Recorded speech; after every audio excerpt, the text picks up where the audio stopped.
அகிலமெங்கும் உள்ள தமிழ் நேயர்கள் அனைவருக்கும் பரம்பரை ஜோதிடர் உங்கள் மனோ பாலாஜியின் அன்பான வணக்கம்.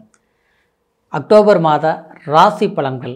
இந்த ராசி பலன்களை பொறுத்த வரைக்கும், அதாவது கும்பராசி அன்பர்களுக்கு எப்பேற்பட்ட இந்த நவ கிரகங்களால் உங்களுடைய ராசிக்கு எப்பேற்பட்ட பலன்கள் உங்களுக்கு கிடைக்க போகுது, உங்களுடைய வாழ்வாதாரத்தை எந்த மாதிரி மாறப்போகுது அப்படின்னா ஒரு முன்னேற்றமான எதிர்காலம் உண்டாக போகுதா அப்படிங்கிறத பற்றி தாங்க இந்த பதிவில் இப்போ நம்ம பார்க்க போகிறோம்ங்க.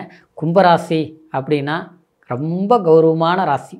கும்பம் அப்படின்னா அதாவது ஒரு கோயிலின் உச்சியில் இருக்கக்கூடிய ஒரு கலசத்தை போல, சரிங்களா?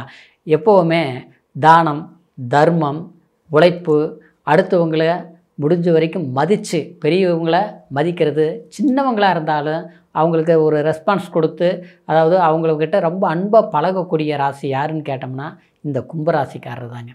கும்பராசிக்காரர் பார்த்தோம்னா யாருடைய சப்போர்ட் இல்லாமல் உயர்ந்திருப்பீங்க. அது மட்டும் கிடையாது, 2ஆம் அதிபதி உங்களுக்கு குருவாக வர்றதுனால எப்போவுமே உங்களுடைய பேச்சு கண்ணியமாக இருக்கும், கௌரவமாக இருக்கும், பணம் சம்பாதிக்கிறதுல குறியாக இருப்பீங்க. ஆனால் அது தப்பான வழியில் சம்பாதிக்கணும்னு நீங்கள் நினைக்க மாட்டீங்க. நேர்மையான வழி தான் உங்களுக்கு ரொம்ப ரொம்ப பிடிக்கும்.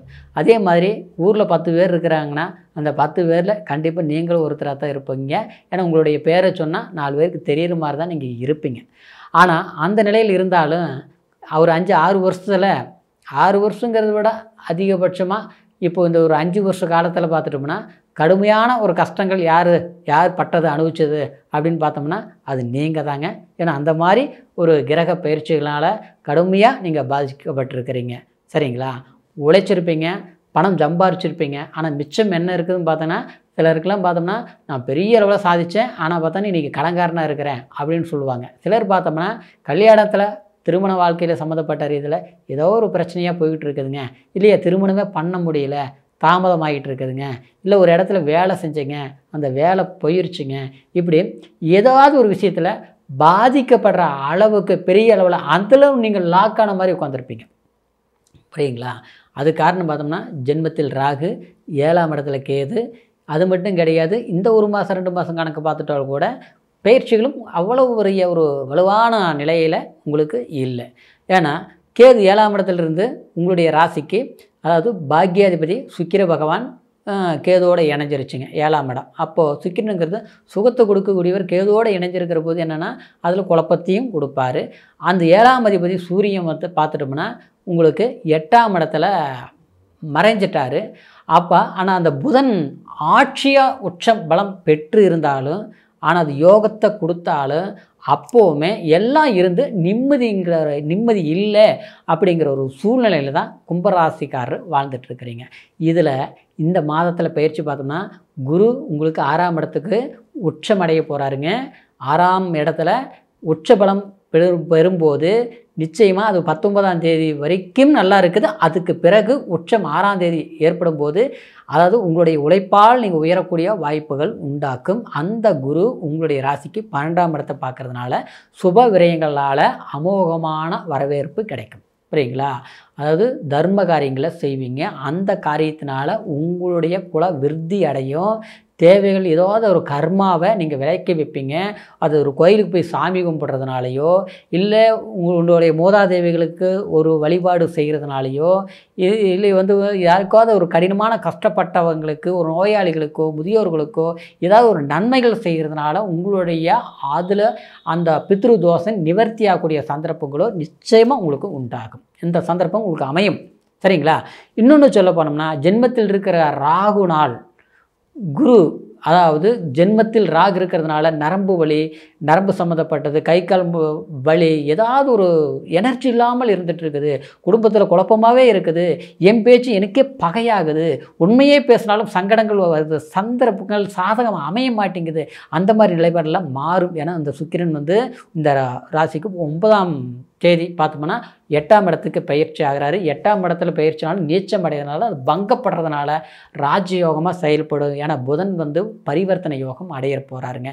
அப்போ பாக்கியஸ்தானத்தில் செவ்வாயோட புதன் இணையிறது ஒரு விஷயம் சாதகமாக இருந்தாலும், இன்னொரு விதத்தில் பார்த்தோம்னா 10ஆம் அதிபதி செவ்வாயாக இருந்து பாக்கியஸ்தானத்தில் இருக்கும்போது கண்டிப்பாக அந்த குரு 17ஆம் தேதி பார்வை பலம் பெறதுனால நிச்சயமாக உங்களுடைய எண்ணங்களுக்கு தகுந்த மாதிரி சில செயல்பாடு, பெரியவங்களோட மனிதர்களுடைய ஆதரவு, சப்போர்ட்டு இதெல்லாமே உங்களுக்கு ஒரு வாய்ப்புகளாக வந்து கிடைக்குங்க.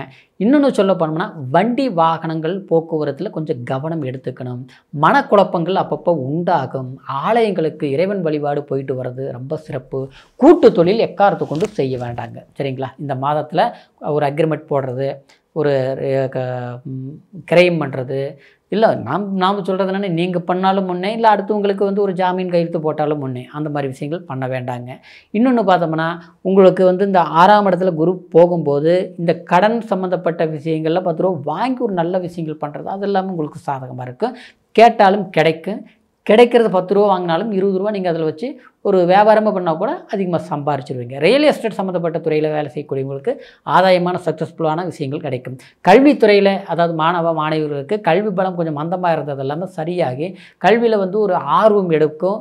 ஒரு படிப்பில் வந்து ஒரு தன்னம்பிக்கை பிறக்கும்.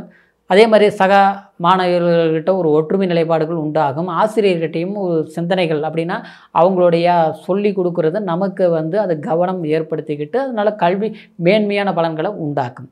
இன்னும் சொல்லப்போனால் அந்நிய தேச பிரயாணங்கள் போகணும்னு நினைக்கிறவங்களுக்கு கண்டிப்பாக சாதகமான வளர்ச்சி வாய்ப்புகள் உண்டாக்கும். சரிங்களா? குலதெய்வ வழிபாடு தவறாமல் பண்ணணும். தயவுசெய்து இறைவன் வழிபாடுங்கிறது நீங்கள் மாதத்தில் ஒரு 500 ரூபாயாவது நீங்கள் செலவு பண்ணணும். ஒரு கோயிலுக்கு போகிறது, அர்ச்சனை பண்ணுறது, இல்லையா இல்லாதவர்களுக்கு ஏதாவது உதவி செய்கிறது, அதாவது மூதாதைவர்கள் அப்படின்னா முன்னோர்களுக்கு தர்ப்பணம் கொடுக்கறது, இந்த மாதத்தில் நீங்கள் கண்டிப்பாக அதெல்லாம் செய்யணும். உங்களுடைய வாழ்க்கையில் ஒரு திருப்பு முனையாக ஏற்படும். இன்னும் சொல்ல போனோம்னா இந்த ஆசிரமங்களுக்கு ஒரு வேளை அன்னம் அப்படின்னா ஒரு தானம் கொடுக்கறது, ஒரு பிறந்தநாள் உங்களுடைய நட்சத்திர நாளில் கொடுக்கறது, இது எல்லாமே நல்லாயிருக்கும். இது வந்து இந்த மாதம் மட்டும் கிடையாதுங்க. இன்னும் ஒரு 2 வருஷத்துக்கு இந்த மாதிரி ஒரு வழிபாடுகள் நீங்கள் செய்யும்போது உங்களுக்கு தேவையான ஒரு மன கஷ்டங்களும் உடல் பாதிப்புகளும் அப்புறம் குடும்ப ஒரு சங்கடங்கள் சலிப்புகளும் சரியாகிறது இதெல்லாம் உண்டாகும். மறுதாரம் செய்யணும்னு நினைக்கக்கூடியவங்க இந்த மாதத்தில் அந்த மாதிரி முயற்சிகள் வேண்டாம். சரிங்களா? அதுக்கு உண்டான சிலர் வந்து நான் அது பண்ணுறேன் இது பண்ணுறேன் ஏன்னா அப்படி பண்ணி சொல்லி எல்லாமே ஏமாந்துருப்பீங்க. சில பரிகாரங்கள் பண்ணியிருப்பீங்க, சில கோயில்களுக்கு போயிருப்பீங்க, எந்த மாறுதல் வரல அப்படின்னு நினச்சிக்கிட்டு இந்த மாதத்தில் வர ஆசை வார்த்தைகள் கூட மற்றவங்க சொல்லுவாங்க. அதெல்லாம் நம்ப வேண்டாம். சரிங்களா? நம்ப வேண்டாங்கிறது இல்லைங்க, இந்த நேரத்தில் பண்ணால் அது சரி வராதுங்கிறதுனால சொல்கிறேன். இந்த மாதம் விட்டுட்டு அடுத்த மாதத்தில் நீங்கள் பண்ணிங்கன்னா நல்லா இருக்கும். சூரியன் பெயர்ச்சி பொறுத்த வரைக்கும் உங்களுக்கு ராசிக்கு பாக்கியஸ்தானத்தில் வர்றது நல்லது. ஏன்னா 7ஆம் அதிபதி 10ஆம் இடத்துக்கு வராரு. அது 17ஆம் தேதி ஏற்பட போகுதுங்க. அந்த நிகழ்வு உங்களுக்கு ஒரு தன்னம்பிக்கை பிறக்கக்கூடிய அளவுக்கு இருக்கும். தகப்பன் மகன் உறவு முறை, தாய் மகளுக்கு உறவு முறை, இதே மாதிரி கணவன் மனைவி ஒரு ஒற்றுமை சார்ந்த விஷயங்கள் இதெல்லாமே சாதகமாக இருக்க போகுதுங்க. இப்போ சொன்ன பலன் கோச்சாரம். கோச்சாரங்கிறது சந்திரனை வச்சு நம்ம சொல்லக்கூடிய இந்த கிரக பயிற்சிகளால் நடக்கக்கூடிய விஷயங்கள் தான் நம்ம சொல்லியிருக்கிறோம். இருந்தாலும் பிறப்பு ஜனன ஜாதகம் தான் முழுமையான பலன்களை நம்ம தெரிஞ்சுக்க முடியும். ஏன்னா கோச்சாரங்கிறது ராசிங்கிறதுனால இது மதி. கோச்சாரங்கிறது ராசிங்கிறது மதி. ஆனால் விதிங்கிறது லக்னம். விதிங்கிறது இந்த கர்மா, இந்த பிறவி நாம் எதுக்காக பிறந்தோம், எதை அனுபவிக்க பிறந்தோம், எந்த மாதிரி ஒரு பாகுபாடுகள் கஷ்டங்கள் இதெல்லாமே அனுபவிக்க பிறந்திருக்குங்கிறது அந்த லக்னத்தை வச்சு தான், அதாவது விதியை வச்சு தான் நிர்ணயம் பண்ண முடியுங்க. அதனால் உங்களுடைய ஜாதகத்தை ஒரு முறை நீங்கள் பார்த்துக்குங்க. உங்களுடைய ஜாதகத்தை நம்மக்கிட்ட பார்க்கணும்னு நீங்கள் நினச்சிங்கன்னா கீழே இருக்கிற நம்பருக்கு ஃபோன் பண்ணி உங்களுடைய date of birth, time, place 3ஐயும் தெரியப்படுத்தி எந்த மண்ணில் பிறந்திருந்தாலும் சரிங்க, நம்ம எந்த தேசத்தில் இருந்தாலும் சரிங்க, ஜாதகங்கிறத நம்ம பார்த்து தெரிஞ்சுக்கணுங்க. அதுதாங்க முழுமையான வளர்ச்சிகளை நம்ம நிர்ணயிக்க முடியும். சரிங்களா? எல்லாருக்கும் எல்லா திறமையும் இருக்குங்க. அந்த திறமையெல்லாம் இருக்கிறவங்கெல்லாம் ரொம்ப அறிவாளிகளாக இருக்கிறவங்களாம் சாதனையாளர்கள் ஆகியிருக்கிறாங்களா? படித்தவங்களாம் பெரிய அளவில் சாதிச்சு எல்லாம் வளர்ச்சி அடைஞ்சிருக்கிறாங்களா? படிக்காதவங்களோட தொழிலதிபர் ஆகியிருக்கிறாங்க. ஆனால் படிச்சுட்டு இன்றைக்கி ஒரு லேபராக கஷ்டப்படுறவங்களும் ரொம்ப பேர் இருக்கிறாங்க. அதுக்கெல்லாம் என்ன காரணம்னா அந்த விதின்னு சொல்லக்கூடிய அந்த லக்ன புள்ளி தாங்க. சரிங்களா? நம்ம பிறந்த லக்னத்துடைய பலத்தை வச்சு தான் நம்மளுடைய வாழ்க்கையை முழுமையாக நம்ம தீர்மானிக்க முடியும். அதனால் உங்களுடைய ஜாதகத்தை நம்மக்கிட்ட பார்க்கணும்னு நினச்சிங்கன்னா நம்மளுடைய எனக்கு ஃபோன் பண்ணி date of birth, time, place 3ஐயுமே தெரியப்படுத்தி உங்களுடைய பலன்களை தெரிஞ்சுக்கோங்க. மீண்டும் அடுத்த பதிவில் உங்களை சந்திக்கிற வரைக்கும் நன்றி, வணக்கம்.